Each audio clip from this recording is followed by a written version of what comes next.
toute belle. Merci en tous les cas déjà de m'accorder ce temps parce que c'est vraiment, vraiment chouette. Et en même temps, ce que j'ai pu mesurer, j'ai entrepris ça depuis à peu près 15 jours. Je fais pas mal de retours d'expérience comme ça, tu sais, avec un petit temps plus tard. Et je me rends compte comment, au-delà, moi, j'en avais besoin pour moi, en fait, tu vois, personnellement, pour un peu m'asseoir dans ce que je fais. Et en même temps, je me suis rendu compte à quel point ça travaillait vraiment dans les deux sens parce que c'est la semaine dernière, j'ai eu une participante du process femme et ça a été très révélateur pour elle. Et donc, je me rends compte que peut-être même ces interviews, je vais les faire systématiquement, tu vois, dans un petit laps de temps après, parce que ça permet de faire un retour dans le rétro et de faire encore bouger des choses, en fait. Donc, c'est Ouais, hyper... complètement. ça m'a énormément surpris la semaine dernière, mais j'ai fait waouh. C'est comme une continuité de l'accompagnement. C'est juste on fait un petit check-up là et ça vient encore bouger des choses. Donc c'est hyper intéressant en fait comme exercice en fait. Donc merci d'avoir accepté d'abord. Du coup, la première question qui me vient, c'est qu'est-ce qui t'a poussé à t'engager avec moi en fait dans cet accompagnement. Donc toi, on a fait un accompagnement 9 mois. C'est vraiment ça, une gestation, j'ai envie de dire, c'est le mot qui me vient. Et Ouais. est-ce que tu peux aujourd'hui dire, ben voilà, c'est quoi qui t'a poussé en premier à faire cet accompagnement auprès de moi? Bah, en fait, j'étais vraiment down. J'étais enceinte, j'ai gardé ma fille de 2 ans, depuis 2 ans. J'avais mon mari qui était en déplacement quasiment tout le temps.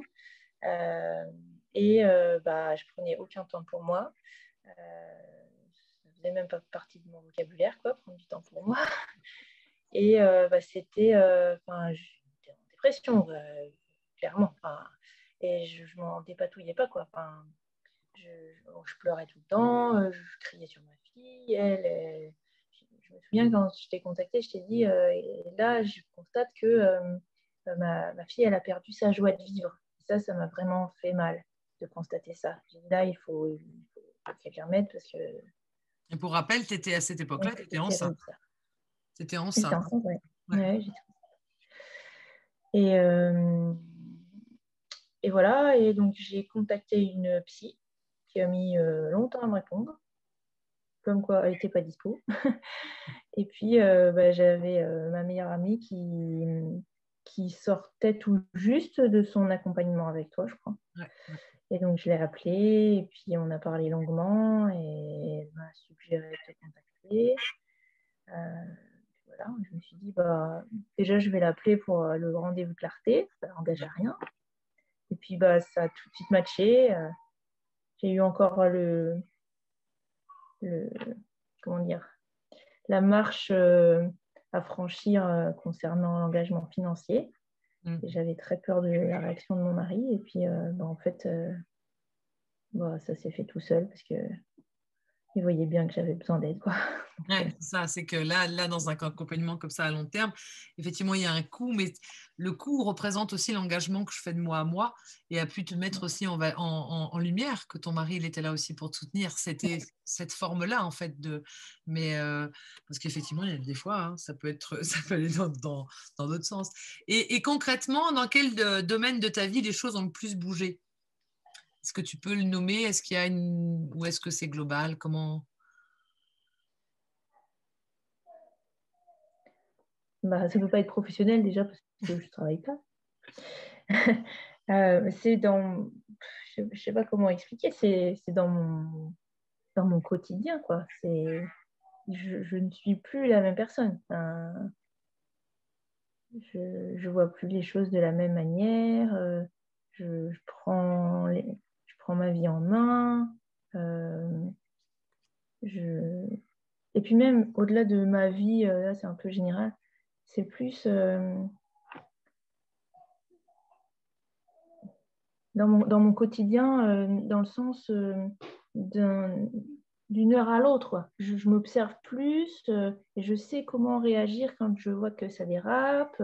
Je sais qu'il faut que, voilà, que je prenne du temps pour moi. Je vois les choses globalement dans ma famille. Je vois que voilà, quand ça va pas, c'est déséquilibré, j'ai besoin de nourrir plus mon couple ou moi, j'arrive à m'observer avec plus un regard critique. J'allais te demander un peu justement quelle a été finalement la plus grande transformation. Peut-être que c'est celle-ci d'avoir cette capacité aujourd'hui d'être dans cette observation. Ouais. Je me souviens, toi, où tu avais beaucoup besoin d'aller chercher à l'extérieur, tu t'appuyais beaucoup sur l'extérieur Ouais. et que du coup, ben voilà, il a fallu te ramener là et du coup, de passer de ce mode je vis finalement par rapport à l'extérieur, de venir vivre à l'intérieur et observateur de comment je fonctionne et comment ça fonctionne en fait, cette prise de responsabilité. Et est-ce que pour toi, il y a eu un déclic en fait finalement pendant ces 9 mois d'accompagnement? Parce qu'il s'en est passé quand même des choses pendant ces 9 mois. C'était quand même waouh! Est-ce que... En fait, ce qui est assez bizarre, c'est que le déclic, il a eu lieu 1 mois après la fin de l'accompagnement. Ah, tu vois, c'est un rétroactif. Non, mais en fait, non, mais c'était vrai. Non, mais c'est vraiment ça. En fait, j'ai eu l'impression que j'avais engrangé plein d'expériences pendant mon accompagnement.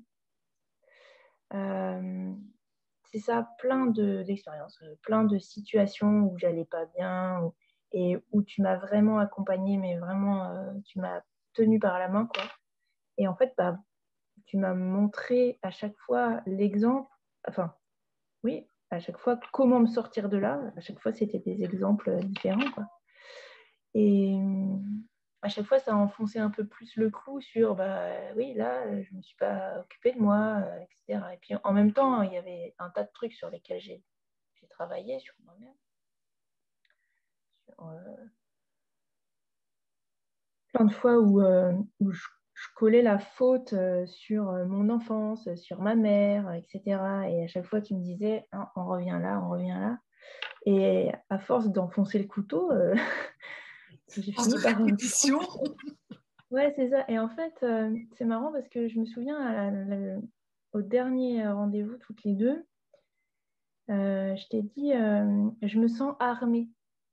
Et je suis passée de l'impuissance à la puissance. Ouais, c'est ça, en fait, je sentais que j'avais à ma disposition tout ce qu'il me fallait pour avancer mieux, quoi. Mais voilà, j'avais les outils, mais il me manquait encore comment les appliquer, quoi. Mais je sentais que j'avais plus besoin de toi, en fait. Tu avais fait ton job, mais après, moi, il fallait que je me les approprie, quoi. En fait, c'était ça.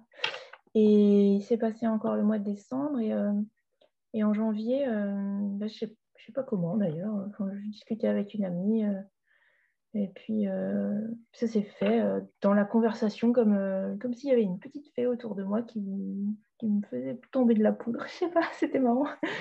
Et à partir de là, j'ai mis j'ai mis plein de choses en place dans ma vie en m'appuyant sur toute l'expérience que j'avais eue l'année dernière avec toi, bien sûr. Je me suis fait un coin rien que pour moi dans ma maison où personne ne vient m'embêter, où je peux laisser un cahier où j'écris tous les jours. Je fais de la gratitude tous les matins. Je me suis mise à m'occuper de mon corps. J'ai affiché, du coup, dans mon coin, j'ai affiché des messages, des mantras, plein de trucs sympas qui me portent et qui entretiennent ma foi et foi en la vie. Voilà, j'observe tout ça et je sais comment faire, en fait. Voilà.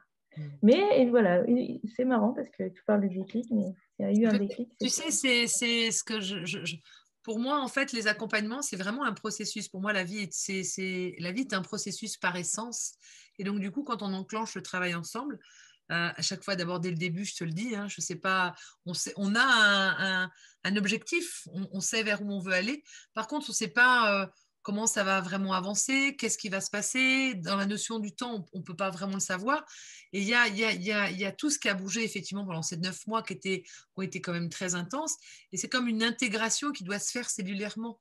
Et donc, du coup, effectivement, elle ne se dit pas l'accompagnement s'arrête, c'est bon, c'est intégré. Non. Et ben, peut-être que là, il y avait pour toi besoin d'un espace plus, tu sais, ce qui me vient, c'est un sas de décompensation. avec tout ce qui avait été quand même partagé, parce que 9 mois, c'est quand même intense. On a été ensemble pendant 9 mois. Enfin, je veux dire, on se voyait régulièrement toutes les 3 semaines. Il y avait Telegram, on était vraiment très liés. Et là, il y a comme ce sas de décompression qui fait qu'à un moment donné, ben là, d'un seul coup, il y a une intégration qui se fait, pas au moment où on aurait pu l'attendre, en fait. C'est ça qui est beau de voir de laisser justement cette intelligence de vie à l'œuvre et de voir que, eh bien, ça s'est fait, mais ça avait besoin d'un petit peu de temps, quoi. Ouais. C'est beau.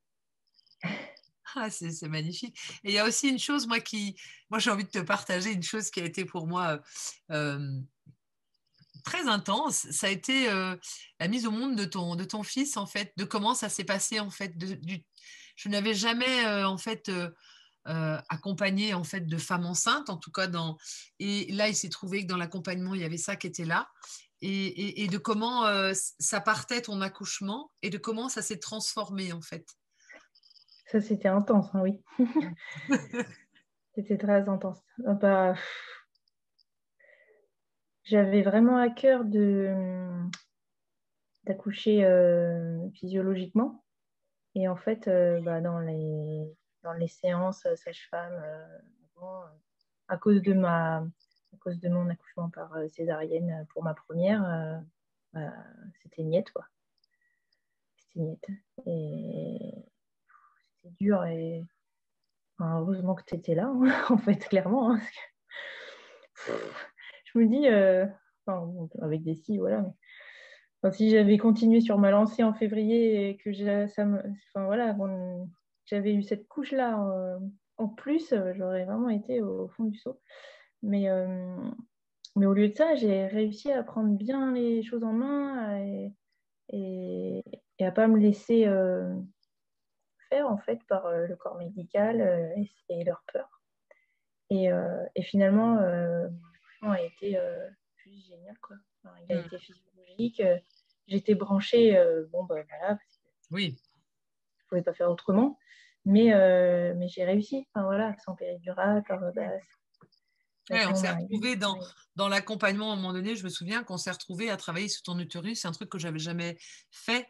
Mais en tout cas, voilà, de me laisser guider, de voir qu'il y avait quelque chose là qui coinçait et qui, en le libérant et en tout cas en mettant de la lumière dessus, a permis à ce que tu avais véritablement envie de vivre a pu se manifester en fait. Je me revois parler à mon utérus. Je parlais à mon bébé, à mon utérus, et je leur disais, ça va être intense pour nous quatre. Le bébé, mon mari, mon utérus et moi. C'était un travail à quatre. Ouais, Voilà. c'était ça. Et c'était beau parce que voilà, un accouchement qui est prévu et qui dit ben voilà, ça va être par césarienne et il n'y a pas autre chose qui est possible. Et ben on a ouvert cette porte de mais si c'est possible aussi d'accoucher naturellement, enfin physiologiquement. Et c'est vraiment ce qui s'est réalisé quoi. Moi ça m'a fait pleurer, ça m'a énormément ému. Ouais, c'était fort. Ouais. Et oui, si la question qui me venait, c'est parce que tu l'as dit au début, par rapport à ta petite fille que tu trouvais qui avait perdu sa joie de vivre. Alors j'ai envie de te poser la question. Et maintenant, comment est ta petite fille justement? Enfin, ta vraie fille, hein, je parle de, de Oui, oui, Chloé. bah, la petite. Ouais, Oui, ouais, oui, oui. ouais, ouais. Bah, assez rapidement, en fait, dans l'accompagnement, elle a retrouvé sa joie de vivre. Clairement, c'est moi qui avais perdu ma joie de vivre, hein. Tu l'as, ouais, tu D'accord. l'as. Assez rapidement, ça s'est été arrangé. Et là, en fait, je vois à quel point elle est mon miroir. Mm. Mais oui, oui, elle a clairement retrouvé la joie de vivre que je lui connaissais avant. Ouais, bah oui. Et aujourd'hui, comment tu qualifierais ta vie de famille entre ton conjoint, tes enfants? Comment tout ça s'est alchimisé? Parce que du coup, c'est vrai que tu es venu vers moi, tu avais ce problématique avec ta fille, mais du coup, il y avait un bébé qui est arrivé. Du coup, je me suis retrouvée, enfin voilà, je t'ai accompagnée dans cette arrivée d'un bébé tout en s'occupant bien de ta petite. Ils ont combien d'écart? Ils n'ont pas 2 ans et demi. 2 ans et demi. Et du coup, c'est venu quand même bouger plein de choses et c'est un peu ça qu'on a accompagné. Et donc aujourd'hui, comment tu te sens, toi, au centre, dans ta famille, en fait? Alors, en fait, je me sens plus aux manettes. je me sens plus euh, puissante par opposition au moment où à ce moment-là, j'étais vraiment impuissante surtout. Là, j'ai vraiment pris conscience que, que j'ai vraiment mon rôle à jouer dans l'équilibre de ma famille. J'ai constaté à quel point prendre soin de moi depuis mon déclic là, de janvier, ça avait déjà fait bouger pas mal de choses. Et là, il y a quelques temps, j'ai pris conscience qu'il fallait que je prenne soin de mon couple maintenant, qu'il ne fallait pas que je m'attende à ce que personne d'autre le fasse, même mon mari. Là, donc, c'est en cours, mais ça va vers beaucoup mieux. Ouais, mais c'est beau ce que tu dis justement de passer d'impuissante à cette pleine puissance en fait, qui n'est pas un contrôle sur ce qui advient, mais c'est une puissance intérieure, c'est vraiment ça. Peut-être que l'image qui me vient, c'est de Chloé. Je me souviens dès le début, je ne sais pas si tu te souviens de notre première entrevue, où on avait peut-être, c'était le premier entretien qu'on avait fait de l'accompagnement. Où on a échangé nos chaises. J'avais ma chaise de bureau qui était une grande chaise et mon petit fauteuil pour accueillir. Et je ne sais pas ce qui s'est passé à un moment donné. On a échangé nos. Bah, tu étais enceinte, je me souviens. Mais enceinte, j'étais mal installée. voilà, et on a échangé nos sièges et j'ai dit voilà, installe-toi en toi. Et en fait, c'est vraiment ça que je sentais qui. Et donc, justement, cette puissance, on peut la trouver quand on est vraiment pleinement assis en nous, quoi. Tu es d'accord avec ça? Ouais, complètement. Complètement. Mais tu vois aussi que pendant tout l'accompagnement aussi, on a mis aussi beaucoup en lumière, beaucoup de croyances, de conditionnements. Il y a quelqu'un oui, qui venait te couper de toi-même, justement, qui venait te couper de toi. Et que du coup, maintenant que tu es bien installé dans ta place, en fait, dans ton être, ben maintenant, effectivement, il y a tous ces ajustements que tu vas faire, puis qui évoluent, puisque une vie de famille, c'est évolutif, les enfants, ils vont grandir, enfin, voilà, tu vois, mais quand tu es assis en toi, eh ben, les ajustements, tu viens de nous le partager avec ton conjoint, ben voilà, ça vient naturellement de dire, ah tiens, là maintenant, il faut que je m'occupe de ça, et ça se met en place, en fait, beaucoup plus fluidement, en fait. Les croyances et tout ça, là, ça me rappelle les séances qu'on avait ensemble, c'était incroyable. À chaque fois, on se disait bonjour, oui, oui, ça va, moi, je ne sais pas de quoi on va parler, tout ça. Et puis, en fait, ça venait toujours tout seul. Et puis là, bam, un truc. Et là, j'étais en larmes chaque fois, hein, 9 fois sur 10. Alors qu'au début, ouais, ça va bien. Et puis en fait, non. C'est vrai. C'est vrai que parce que voilà, qu'est-ce que ça fait en toi? Alors que je pleure. Voilà, la séance, elle sert à venir appuyer à l'endroit où parfois on n'a pas envie de voir parce que justement, c'est pas agréable. Enfin, ça fait pleurer ou en tout cas, ça rend inconfortable, donc on a envie de l'éviter. Sauf que effectivement, moi, mon job, il est de venir vraiment pointer parce que c'est ça, quand on voit les choses, ben hop, on les libère en fait. Et du coup, ben, c'est vrai que c'est un chemin. C'est incroyable. Et puis, en fait, c'est. Ouais. Ouais, non, puis je dis, tu en auras d'autres dans ta route, en fait, mais maintenant tu sais comment faire, comme tu as très bien dit au début, tu es armé. Ouais. Et je veux dire. Oui, en fait, c'était impressionnant de voir à quel point juste le fait de voir les choses, comme tu dis, voir les choses à la lumière de la conscience, ça se dissout. Et j'ai vraiment l'impression que j'ai pas été une bonne élève, entre guillemets. Voilà, j'ai pas pris le temps d'écrire dans mon cahier, j'ai pas du tout répondu aux questionnaires d'introspection ou un ou deux, etc. Mais en fait, les choses ont travaillé, quoi, sans moi. Enfin, sans moi. Les choses ont travaillé d'elles-mêmes, quoi. Enfin... Ouais, c'est magnifique ce que tu partages parce qu'effectivement, il n'y a pas nécessairement dans ce que tu dis, le truc de bon élève, je prends mon cahier, tous les jours je m'y mets. Et que moi, j'ai revécu ça aussi parfois, dans quelques fois quand je me suis fait accompagner, je me disais, bah voilà, je ne suis pas non plus une super bonne élève. Mais en fait, les choses se font, ça se passe bien au-delà de tout ça, en fait. Et que parfois, simplement, quand je prends conscience, je vois un truc, juste ça, c'est vu à la lumière de la conscience, et pour moi, ça fait juste pouf. Alors après, ben, certains ont besoin de faire quelque chose, certains ont besoin de le marquer, mais c'est pas nécessaire. C'est pas nécessaire. C'est juste à chacun de voir. Et là, on voit que toi, bah, pour toi, c'était pas nécessaire pour toi de le faire parce que ça s'est dissous d'une autre façon, en fait. Donc, ouais, c'est pas forcément. Et c'est ça qui est chouette dans les accompagnements individuels, c'est que du coup, chacun, on peut vraiment être proche de qui on est, en fait, et de notre propre fonctionnement. Parce que c'est ça, finalement, l'essentiel, c'est dans la famille que tu crées, ce qui est important, c'est que tu la crées à ta sauce, comme je dis, j'adore cette expression, mais c'est ça, à ta sauce, à toi, avec tes épices, tes aromates, avec ce qui vibre voilà, à partir de ton assise, de ton être. Et c'est comme ça que tu vas faire ta famille qui va être équilibrée, où tu vas t'y sentir bien, mais pas en essayant de faire comme ta voisine ou ton voisin. Enfin, tu vois, c'est un peu ça l'idée, quoi. Ouais, ouais, ouais. Mais tant qu'on n'a pas cette assise intérieure, eh ben, on va aller chercher la réponse ailleurs, tu vois. Au passage, je te remercie de, de respecter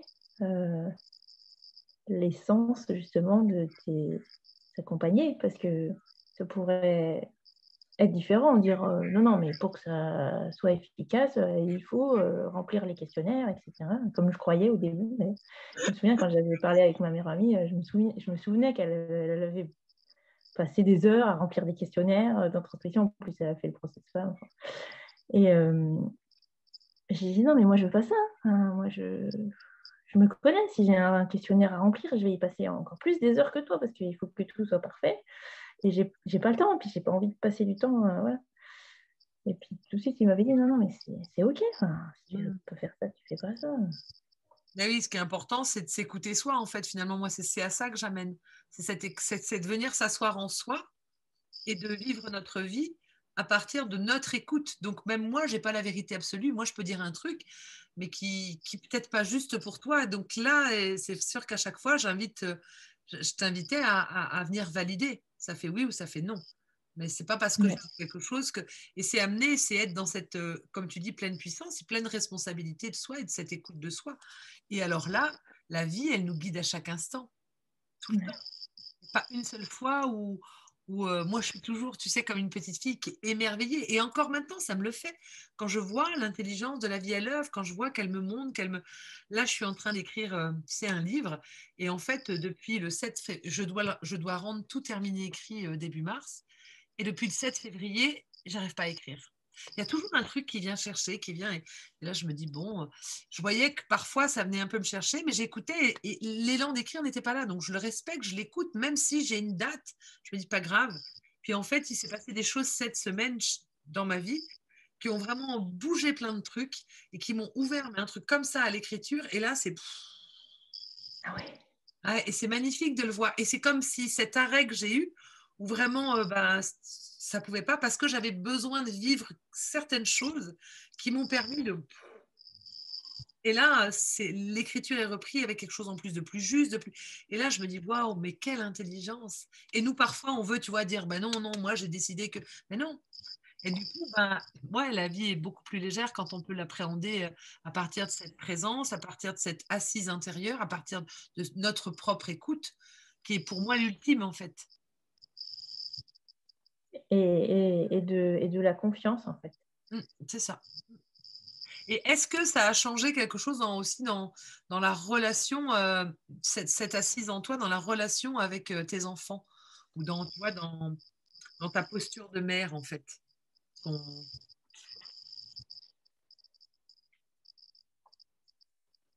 Peut-être. Je n'ai pas d'exemple comme ça. En tout cas, je me respecte plus Ça, c'est par énorme. rapport à eux. Et ça, c'est important. Oui, et je crois que quand je t'ai rencontré, tu étais plus dans je respecte mes enfants, Ah oui, oui. je me respecte moi. Oui, oui, ah bah, clairement. Ouais, Clairement. C'était ma fille avant tout. ouais. Mais, bah, oui, enfin, je ne veux pas refaire toute l'histoire, mais par exemple, elle était tellement ma priorité que j'en avais oublié de me laver les dents au début quand elle était toute bébé et j'ai eu 3 caries quand même. Ouais. Ah, ça, c'est un bon exemple. Voilà, c'était elle ma priorité. Hein. Et j'avais beau entendre hein, les gens qui me disaient, mais toi aussi, toi, ça faisait pas sens. Oui, en fait, on avait beau te le dire, c'était pas parce qu'il y avait, je crois qu'il y avait, voilà, il y avait plein de blocages, de limitations inconscientes qui, justement, durant les 9 mois, ont été pointés, ont été mis en lumière. Et du coup, une fois dégagé de tout ça, et ben là, t'occuper de toi aujourd'hui, c'est devenu une évidence. Enfin, en tout cas, c'est compris, c'est acté et c'est même pas. Enfin voilà, ça se fait de soi en fait. Alors qu'avant, tu pouvais pas parce qu'il y avait tous ces freins et ces limitations qui ont été vus le long du chemin en fait, parce que c'est vraiment un chemin. Ouais, Et le chemin ne s'arrête pas, c'est ce que je te disais. D'ailleurs, si tu ne te souviens pas, quand ça s'est fini, je le dis souvent, mais le chemin ne s'arrête pas, ça va continuer. La preuve avec ce que tu partages, ouais, un mois après, d'un seul coup, tu as senti qu'il se passait un truc, en fait. Et c'est ouais, comme, pour moi, on est, tu vois, des êtres évolutifs. J'aime bien cette image de spirale, tu sais, qui s'élargit. Et c'est vraiment ça, quand on s'enclenche à vivre à partir de, justement, qu'on met de la conscience dans notre vie, c'est comme une spirale. Et vraiment, c'est ça, chaque expérience de ta vie, à chaque fois, tu vas voir ça. Et c'est une spirale qui t'emmène vers une évolution de toi, en fait. Tu vois, c'est comme des mises à jour. Et c'est un cycle comme ça, en fait. Et sur ce chemin-là, ben, il y a toujours des expériences qui viennent t'apprendre, qui viennent te parler. Et aujourd'hui, avec les outils que tu as, ben, tu peux en tirer l'essence et ça va continuer à. Voilà. Parce que c'est ça, la vie, c'est un mouvement. La vie, c'est pas je suis comme ça aujourd'hui, puis demain, je serai la même. Ben non, parce qu'il y a ce mouvement de vie-là et j'ai envie de dire, tu as mis les doigts dans la spirale, tu vois. Et ça ne peut ouais, que continuer, en fait, à évoluer. ouais. Donc, c'est chouette. Super, Et donc, merci. Est-ce que tu as quelque chose à rajouter? Bah oui, je t'ai coupé la parole. non, j'allais dire, et dans tous les domaines, en fait, parce que là, on parle de ma famille, de mes enfants, mais je pense à ma grand-mère qui est très malade, là. Et bah, j'ai réussi à rester assise en moi, à me respecter, à être ma priorité et à dire à ma mère, non, je ne peux pas aider. Ma place est auprès de ma famille. Et il y a des gens qui sont payés pour aider les personnes âgées qui ont besoin d'aide. Et moi, c'est pas ma place. Mais il y a quelques mois, j'aurais été incapable de dire ça. Ouais, ouais. Incapable. Mais qu'il y a vraiment cette assise intérieure là, qui est là et qui sait. Ouais, wow. Ah, c'est vraiment des frissons. C'est vraiment la. Tu dis quand tu parles de l'impuissance à la puissance, mais là on le sent dans ce que tu partages, cette espèce de puissance, d'assise intérieure qui, waouh, c'est beau. Hein. Voilà. C'est impalpable comme ça au quotidien, mais en fait, si, il y a plein de petites choses qui me montrent que je suis plus, voilà, maître. Ouais. Je suis aux manettes. Mais aux manettes qui ne contrôlent pas, aux manettes de cette puissance-là, quoi, de cette Oui, puissance de vie, de cette écoute de vie, quoi. Et oui, c'est ça oui, qui oui, est oui. chouette. Ouais, ouais, ouais. Ah, c'est magnifique, c'est beau. Voilà. Donc, bah, voilà. Merci, Marianne. Merci à toi.